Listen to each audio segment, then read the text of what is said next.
We're here with Jonathan Gold. So you brought Funkadelic with the classic Maggot Brain. Maybe you remember the old days when you could actually buy like soul records in liquor stores. I was 13 or 14 when I was trying to buy beer on a false ID. And I picked up Maggot Brain because I loved the cover. Got home and put it on, and the guitar solo of Eddie Hazel is just amazing. It just keeps flowing. It has a sort of majesty that you expect from somebody like, Wagner, the concept of the endless melody, the one that goes on forever. Almost all blues guitarists just peter out in the middle. They have nothing more to say, so they do the wah, wah, wah, but Eddie Hazel doesn't. He always has something new to say. And the tune and the chord progression keeps folding in on itself and showing itself in all these, wonderful, miraculous ways.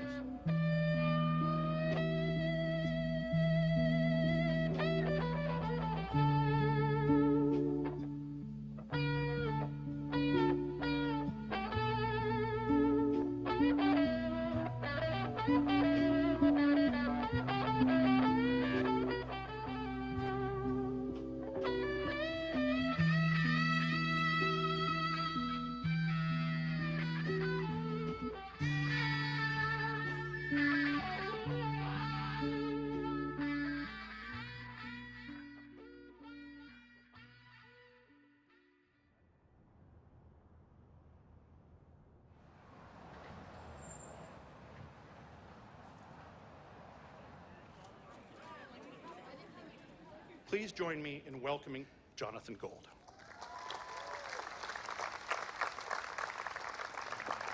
Thank you.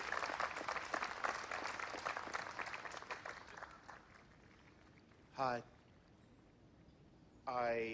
In some ways, I think, come to you as an emissary from the world of failure, a rare citizen of the wide country where things do not turn out exactly as you plan.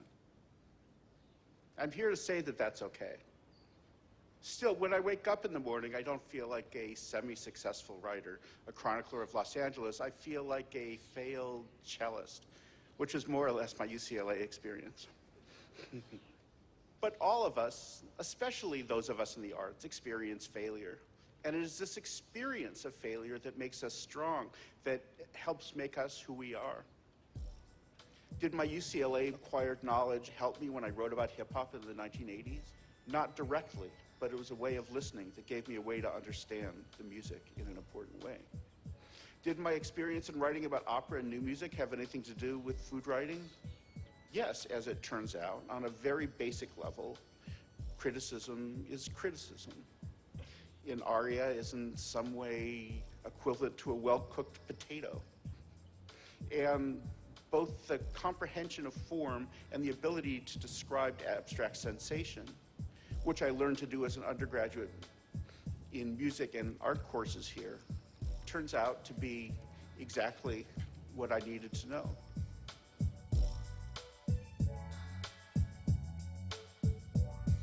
I think the great human ill is contempt prior to investigation. Jonathan takes that idea, it's a really comfy idea for a lot of Americans, and he just blows it the fuck up. Jonathan Gold is my guest DJ. Okay, man, so you brought some LA gangster rap, some Los Angeles gangster rap.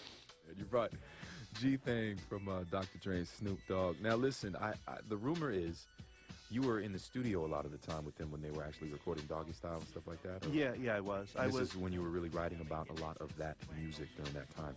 Right. LA hip-hop was great, but nobody ever heard it. Everybody just heard the New York stuff. And Dre was the guy who figured out how to slow it down, made it gangsta. Chronic, I think, was the total breakthrough album. It crossed over to the bouncing cars, to the hanging out and barbecuing in the park. It was less about bang, bang, bang, and it was more about this is the neighborhood you live in and you're enjoying it, and y'all are invited to the party. And there's something beautiful about that. It's like this and like that and like this, and I drink creep and I might like a fan. Well, I'm peeping and I'm creeping and I'm creeping, but I damn near got killed, cause my people kept peeping. Now it's time for me to make my impression felt. So sit back, relax, and strap on your seatbelt.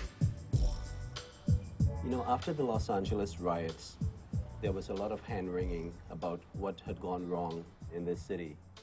And there was a movement to like get to know who your neighbors are. But long before the riots and after, Jonathan Gold was introducing us to people and to neighborhoods.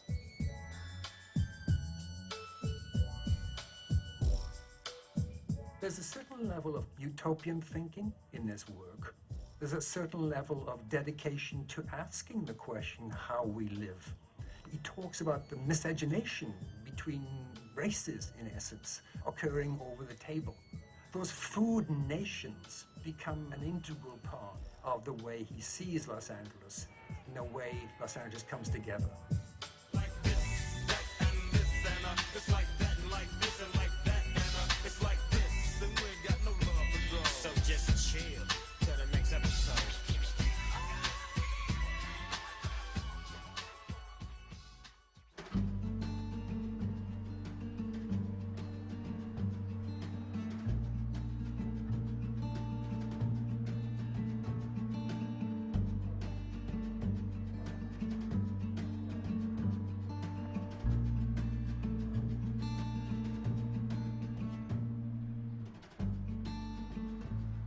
There's so many different ways to tell stories about Los Angeles. And of course, telling stories through food is one of the ways Jonathan Gold does that. And the piece he's going to read represents another way of talking about Los Angeles in a moment when the fabric of the city kind of looked like it wasn't going to hold. So, Jonathan.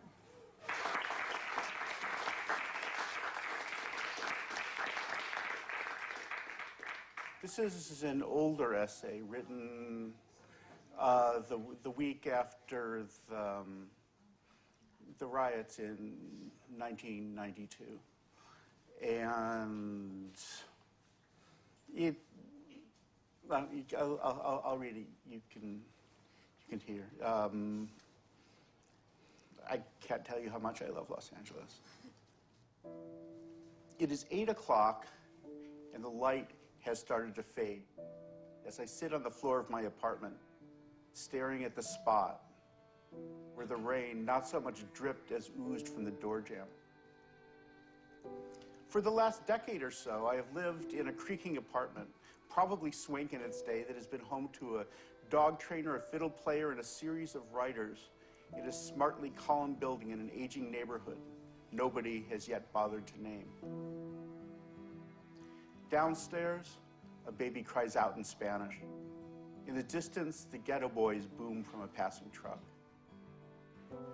For the 5th time in about an hour, I think about the other parts of town, the ones with croissant shops on the street corners and air-conditioned shopping malls and neighbors who look like me. Before the fires of April, there were 14 different kinds of ethnic restaurants within a 5-minute walk. Now there are just 10. For a while, everything in the neighborhood seemed just a little more ominous. The Saturday night gunshots a little louder, the omnipresent sirens and helicopters a little closer to home.